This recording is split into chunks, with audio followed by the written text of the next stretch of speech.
Question है gas is compressed isothermally to half its initial volume. The same gas is separately through a adiabatic process until its volume it's again reduced to half. Then तो इस case में work के बारे में पूछा गया है, तो इसका ग्राफ के थ्रू भी हम समझ सकते हैं कि इनिशियली वॉल्यूम मान लो क्या था, दोनों की, इसमें V था, ये एडियाबैटिक का ग्राफ होगा और ये क्या होगा आइसोथर्मल का, ये किसका ग्राफ होगा एडियाबैटिक का,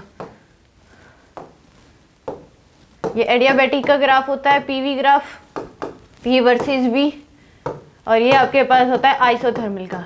तो PV ग्राफ के अंडर का एरिया क्या देता है, वर्क देता है, तो आइसोथर्मल के अंडर का एरिया इतना होगा, एडियाबैटिक के केस में ज़्यादा होगा। तो वर्क जो है एडियाबैटिक प्रोसेस के केस में क्या होगा, ज़्यादा होगा। और एक भी सोच सकते हो कि P inversely proportional to V की पावर गामा होता है किसमें, एडियाबैटिक प्रोसेस में, और P inversely proportional to V होता है किसमें, आइसोथर्मल में। तो इसमें वॉल्यूम जब कम होगा तो प्रेशर कुछ ज़्यादा ही क्या हो जाता है, बढ़ जाता है। प्रेशर क्या होता है, कुछ ज़्यादा ही, क्योंकि V की पावर गामा के केस में वॉल्यूम कम हो रहा है तो प्रेशर कुछ ज़्यादा ही बढ़ जाता है। तो वर्क जो होता है वो क्या होता है PdV इंटीग्रल।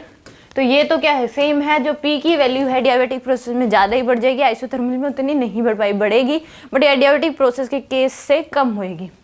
तो इसलिए यानी कि compressive adiabatic process will require more work. तो डी ऑप्शन क्या होगा इसका करेक्ट होगा।